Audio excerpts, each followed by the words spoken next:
E agora se prepare para ouvir a mensagem de Deus. Abra o seu coração e a sua mente, e deixe Deus entrar em sua vida.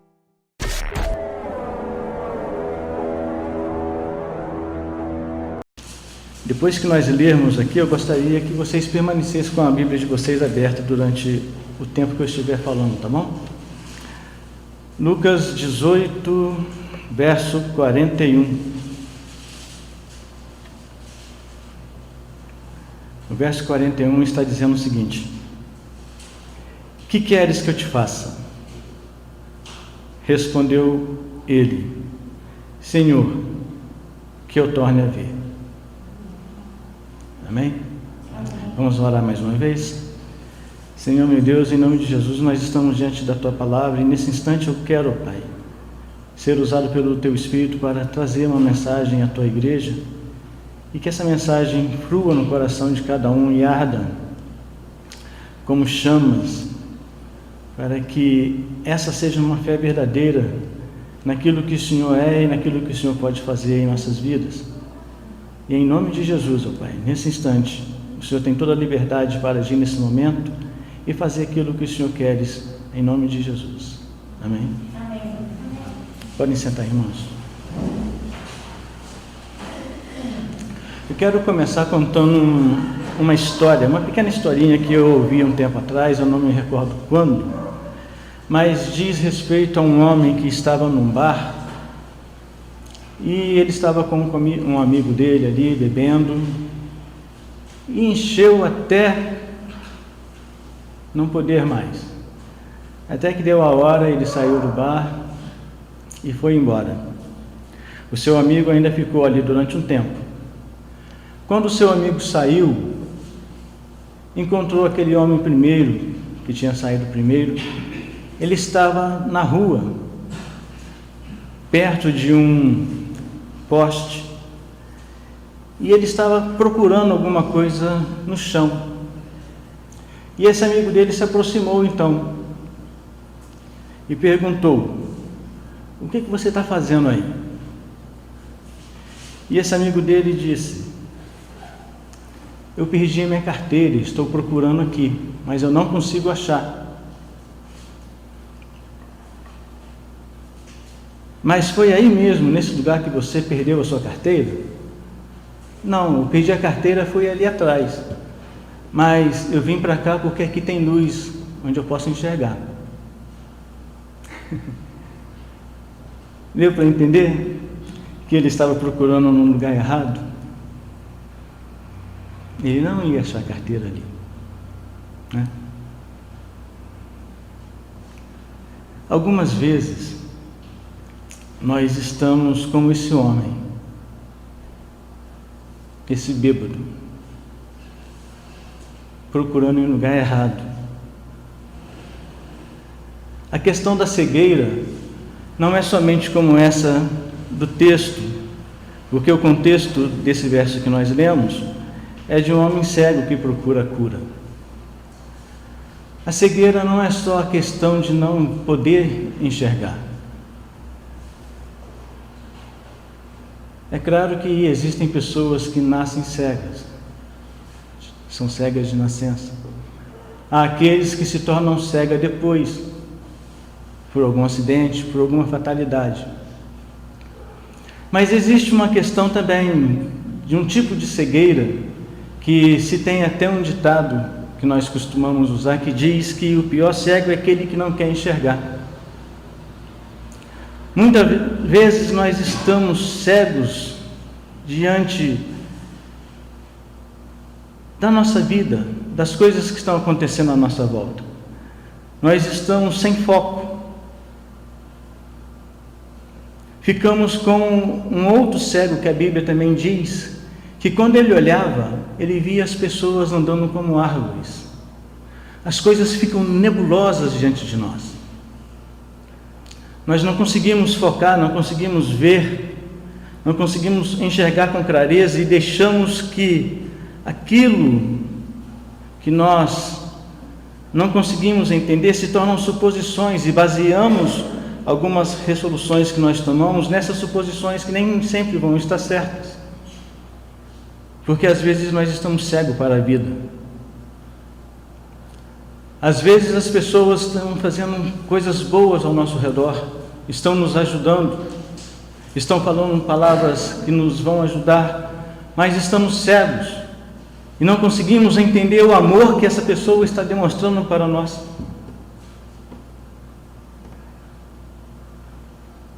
Algumas vezes nós andamos como esse homem.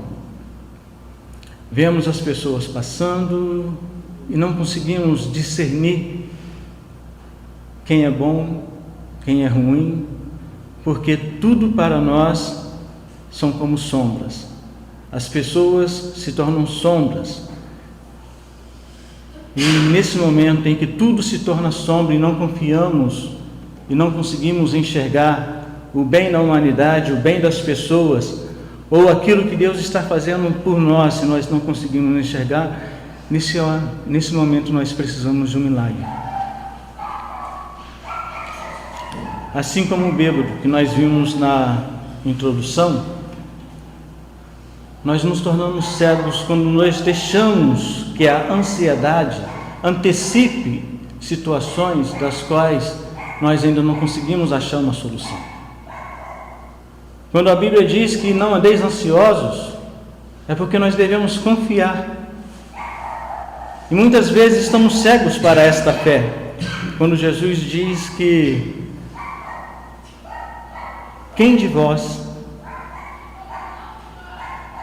teve uma vestimenta melhor do que esses pássaros, que não tem onde morar, e Deus ainda assim cuida deles.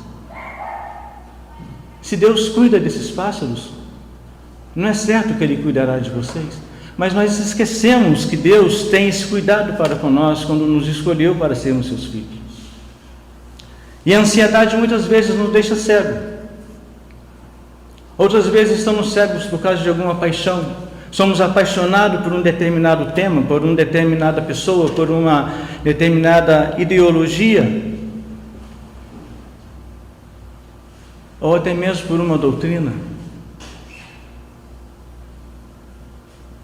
E andamos ansiosos, queremos situações como se essas situações fossem como aquelas pipocas que nós compramos no supermercado, colocamos no micro-ondas e daqui a pouco ela está pronta. Mas nem sempre a vida nos dá essas questões tão prontas e tão rápidas assim. E nesse momento nós precisamos ser como o salmista que diz que esperei confiantemente no Senhor. Algumas vezes também estamos cegos por causa da depressão. Ela tira de nós a realidade e nos tira o sentido da vida. E nos deixa desgostosos de nós mesmos e que queremos morrer. Queremos nos afastar, queremos ficar dentro de casa com aquela que nós chamamos de síndrome do pânico. Estamos apavorados diante de tantas situações. Principalmente agora, nessas questões da pandemia, em que as pessoas estão perdendo, de certa forma, o sentido, perdendo a paciência. A depressão também é uma das coisas que nos deixam cegos para aquilo que Jesus falou, que se nós confiarmos, nós veremos maravilhas acontecer. Perdemos os sentidos, perdemos o foco, perdemos nossas forças, pois estamos preocupados com as coisas erradas, estamos focando, nos direcionando para questões erradas. Nós olhamos e não vemos. Há uma música antiga de um cantor chamado José Augusto, que ele diz que de tanto correr pela vida sem rumo, me esqueci de viver detalhes da vida. Me esqueci que na vida se vive um momento. A nossa vida são feitas de momento. Mas nós corremos tanto, querendo alcançar tantas coisas, que nos esquecemos desses pequenos detalhes. Vocês se lembram da angústia de uma mulher chamada Maria, que tinha acabado de perder o seu irmão, ele estava morto, estava sepultado. Ela e a sua irmã angustiadas, cegas para tudo aquilo que Jesus já tinha ensinado durante os tempos em que ele passava na casa deles, almoçando, numas suas estadias ali, porque eram amigos. E quando Jesus chegou e encontrou ela lá, e ela chorando, Jesus disse para ela: eu não te disse que se creres, verá a glória de Deus? Mas a questão de estar cego para essas questões da fé impediu que ela entendesse que naquele momento em que Jesus estava ali, milagres poderiam acontecer. Muitas vezes nós estamos dentro das nossas igrejas, dentro das nossas casas, somos crentes, lemos a Bíblia, fazemos tudo aquilo que a cartilha diz que o crente deve fazer, mas nos esquecemos da fé, de crer que os milagres verdadeiramente acontecem. E o que é a fé? A fé não é aquilo que o autor de Hebreus diz que é a certeza das coisas que se esperam. No início eu falei para você focar naquilo que você acha que é difícil em sua vida. O que você está esperando? Esse é o momento da fé. O autor também diz que a fé é a convicção de fatos que não se veem. É você ter certeza que aquilo que você ainda não vê, você tem. Não é que vai ter, é que você tem.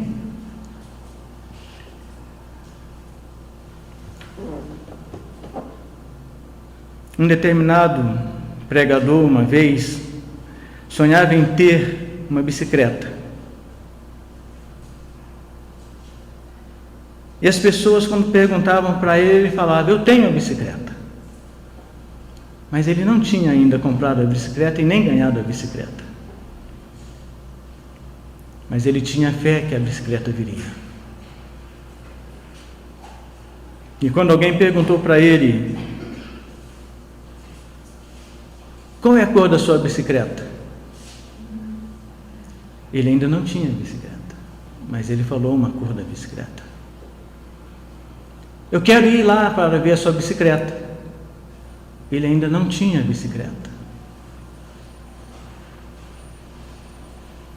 Mas quando a pessoa chegou lá, ele falou: eu não tenho ainda bicicleta, mas eu terei. Essa é a convicção de fatos que se esperam, de fatos que não se veem. Não passou muito tempo e a bicicleta da cor que ele falou estava com ele. O que você espera nessa noite? Qual é a convicção? Qual a convicção? Qual a certeza da sua fé? Qual é a visão que você tem de Jesus? Lucas, nesse versículo 18, conta a história desse cego de Jericó. E ele diz que aconteceu que ao aproximar-se ele de Jericó, estava um cego assentado à beira do caminho pedindo esmola. E ouvindo o tropel da multidão que passava, perguntou o que era aquilo. Anunciaram-lhe que passava Jesus o Nazareno. Então ele clamou: Jesus, filho de Davi, tem compaixão de mim. E os que iam na frente o repreendiam para que ele calasse. Ele, porém, cada vez gritava mais: Filho de Davi, tem misericórdia de mim. Então Jesus parou e mandou que lhe trouxessem. E tendo ele chegado, perguntou-lhe: que queres que eu te faça? Respondeu ele: Senhor, que eu torne a ver. Então Jesus lhe disse: recupera a tua vista, a tua fé te salvou. Imediatamente tornou-se a ver e seguia-o glorificando a Deus. Também todo o povo, vendo isso, dava louvores a Deus. Para nós concluirmos nesse momento, eu quero mostrar 4 coisas para vocês. A primeira delas é que existe uma ironia nesse versículo. Porque o que mais enxergava era um homem que era cego. Existia uma multidão ali. Mas o homem perguntou: o que está acontecendo? É Jesus que está passando.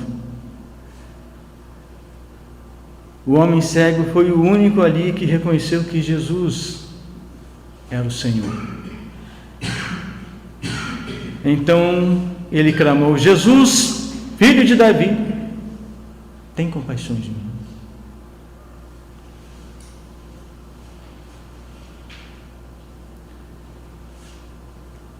A segunda questão que eu quero mostrar para vocês: apesar da reprimenda da multidão, tentando conter a fé desse homem, eles não conseguiram. E os que iam na frente o repreendiam para que se calasse. Ele, porém, cada vez gritava mais.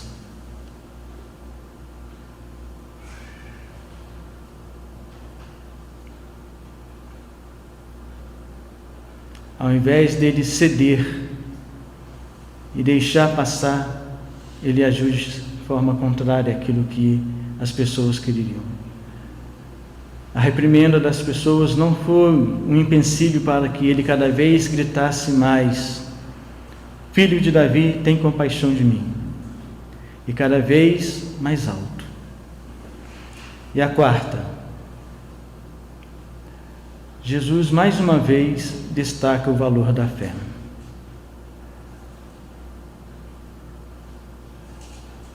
Então Jesus lhe disse: recupera a tua vista, a tua fé te salvou.